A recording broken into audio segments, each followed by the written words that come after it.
So by now you should have your observations and conclusion completed for Unit 1 Activity 3. Hopefully in your conclusion you have these similar consensus ideas, maybe not in the exact same words, but some important things to keep in mind is that clips and plates of the socket are conductors. You should have also noticed they are made out of metal. The base is an insulator, and there's a word missing here, must not be a part of the continuous path. Okay? Insulators would break things and split things up, and we don't want that in the pathway. The thread and the tip of the bulb are conductors, and then the glass and the black ring of the bulb are insulators. Okay? So, a couple of questions to think about. Why doesn't the bulb light when testing clip A and clip B? Alright, so think about that one for a second. Picture-wise, we have our base, and then we have clip A attached to plate A, and then clip B attached to plate B. My picture is pathetic, sorry. So think about what's going on here. What's between the plates? All right, hopefully you're saying, there's space or air, which we've already determined to be an insulator.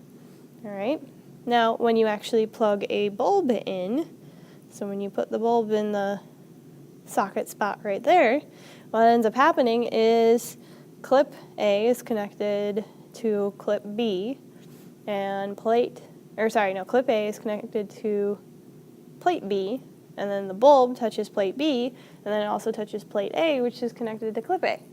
So that's why when you do have your alligator clips on those clips, you do get electricity because the bulb finishes the connection. Okay? So now another thing, a very important thing to think about, what is the conducting pathway through the bulb? You have to think very critically about what you got when you were testing the tip, threads, and support wires. All right? If you did it correctly and were able to keep track of which support wire was 1 and which was 2, you should have had one support wire, so say number 1, if that lit with the tip, then number 2 would light with the threads. So think about what this means, like what parts are connected to each other and how this fits into that socket. Okay?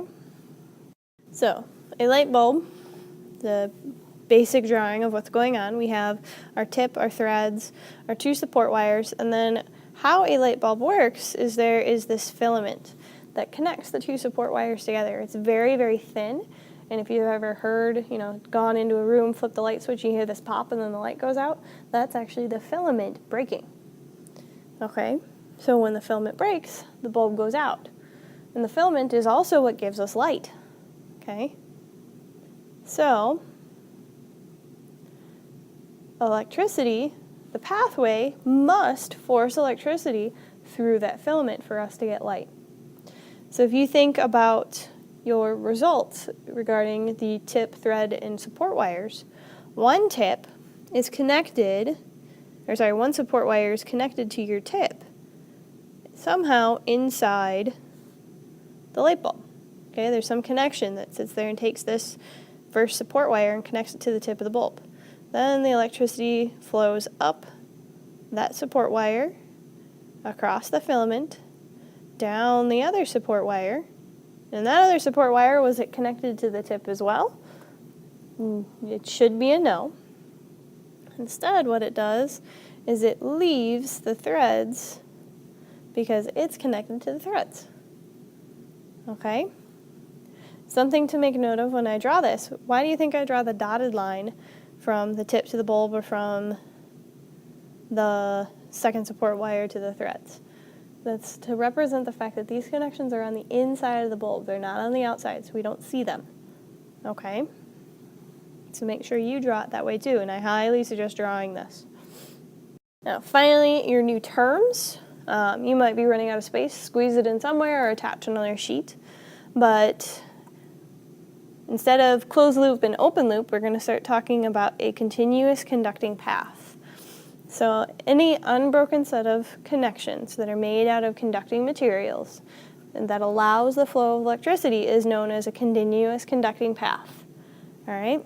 One very specific example of a continuous conducting path is a circuit. All right? But you only use the term circuit when we have a set of batteries. Okay? And then also just something to note, CCP is an abbreviation for continuous conducting path. Feel free to use that, but make sure, regardless of what shows up on a test or a quiz, that you know both of those things mean the same thing. Okay? And that's it.